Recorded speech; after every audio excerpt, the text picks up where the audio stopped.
Welcome to the Michigan Golfer Show. Join us each week as we explore the people, the places, and the events that shape our great game.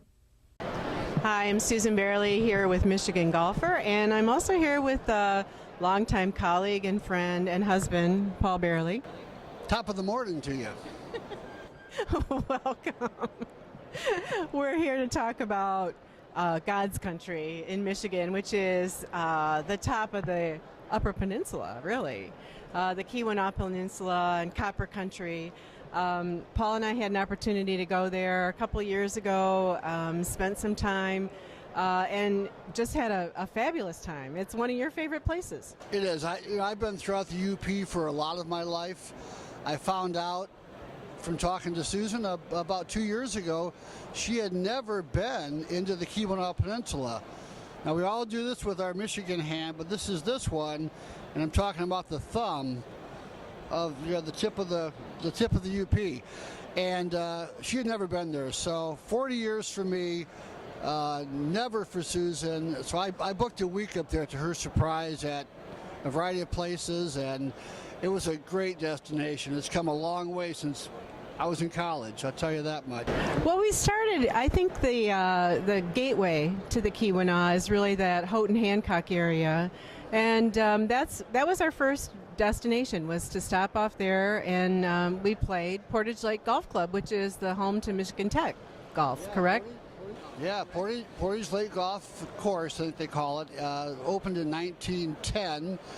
And the designer is unknown. We've not been able to find one person to verify the course designer, but it's a lovely golf course. Rather long front nine, somewhat open, the back nine, tight in the trees, shorter, beautiful views of Keweenaw Bay. And I'll tell you what, that was a nice introduction to, I know they had any golf up there 40 years ago, but those courses were all there. We just never found them 40 years ago. I thought that was a really different and beautiful course. It reminded me very much of a Detroit area course. You could tell that the age of it and then being in the city, it had a park-like feel. And the trees, at least on the nine that we played, I know the nines were very different actually, but just felt like we were in a Detroit park. And we're there in July. The sun goes on about 11. You could play 18 holes of golf after dinner up there because it's the days are so long. Of course, those winter days are incredibly short. They get about 300 inches of snow a year, so conditions are beautiful up there, but it's a very short season, so you got to go up there and enjoy it while they have it, and play twice in the summer because those days will allow you to do that, So we crossed from, I'm not sure what city, is that actually Houghton, that is on the southern side of the river? Yeah, to give you the geography, the Keweenaw Peninsula includes part of Huron County and part of, or Houghton County, I'm sorry, and Keweenaw County. And where you have the shipping channel cutting across between Houghton and Hancock, that's the Portage River. That's been widened for Great Lake and ocean-going boats. And that's where Keweenaw Peninsula starts, is that island at the tip of the Keweenaw that the Finnish people call Kupasari, or Island of Copper. So that's actually, the peninsula itself is an island because you have to cross the lift bridge. It's your only crossing is the lift bridge. Cross the river to get. I have memories of, for some reason, I just had this memory of Sonny Elliott and Ishpeming. I know Ishpeming's downstate when you're in the Keweenaw, right? It is. Yeah, it is. You have to go south to go to Ishpeming when you're in the Keweenaw. And that's the other thing Michiganders don't really realize. We can get in our car, leave here today from the showcase, and drive 600 miles and be in New York or Philadelphia or Washington, D.C., or you can drive northwest and get to Copper Harbor in about 600 miles.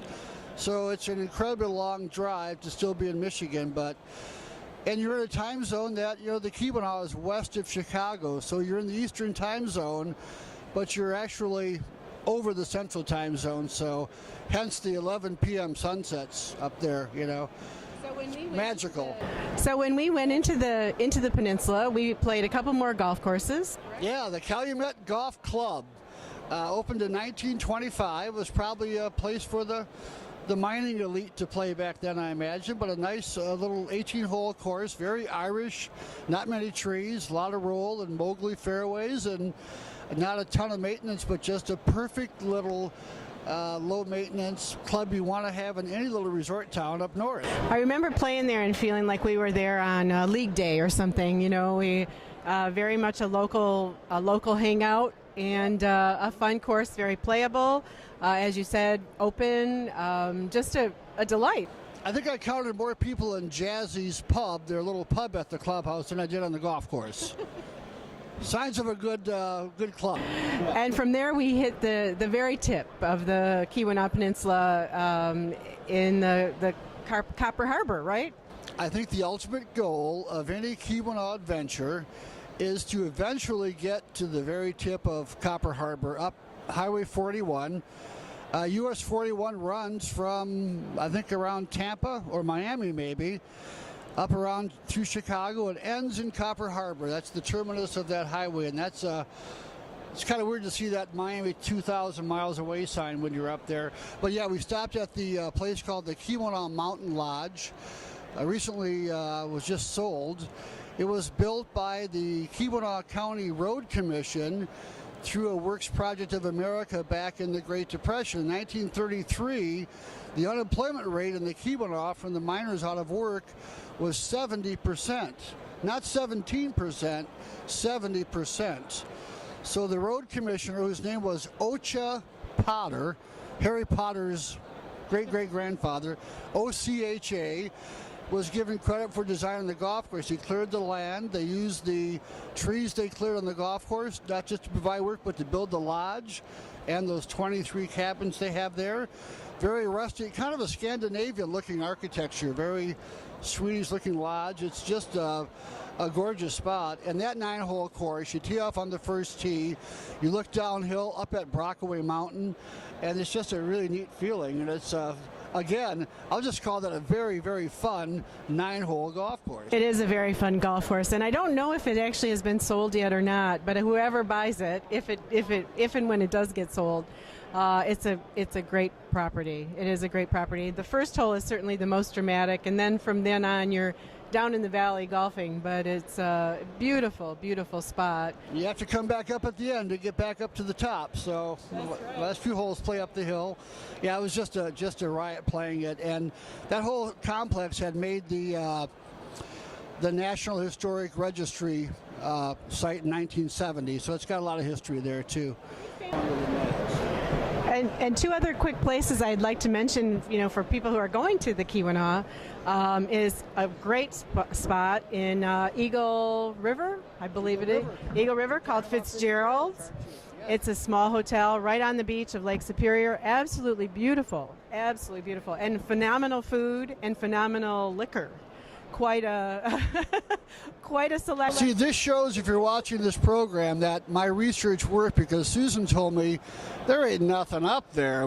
I found some nice bed and breakfast, some beautiful restaurants, brew pubs. It's become quite gentrified, though it's still very remote, which makes it an ideal kind of a place to have civilization and the outback all in the same 15-minute walk. You know, it's wonderful. Fitzgerald's, I'd have to mention, you might want to call early.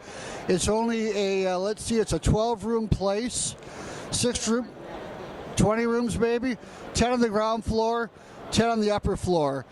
Your deck is 15 feet from the surf of Lake Superior. They have some of the best food in the UP. Great chefs there. And they've got an amazing list of spirits. They have over 300 whiskeys at this one little bed and breakfast. And the last place, I think no trip would be complete without a stop at the Jam Pot, where you can get thimbleberry jam. It's run by the monks. Beautiful, beautiful place, wonderful pastries, lovely jams, wonderful place to be. So, yeah, the monks actually run the Jam Pot, and they do several jams, but the thimbleberry only grows in the Pacific Northwest and in the UP. And back in my college days, we had to spend a couple days backpacking the Sturgeon River Valley. And we lived in August when we couldn't catch any fish and ran out of jerky. We lived on thimbleberries for about a week and a half, and they were delicious, raspberry relative. I wanted Susan to try them. They weren't quite in season, so we stopped at the Jam Pot, bought some thimbleberry jam, and we found another great place in Calumet, a Mexican restaurant that had thimbleberry margaritas. So you know the place has come a ways when they're serving fresh thimbleberry margaritas for you. Keweenaw is one of our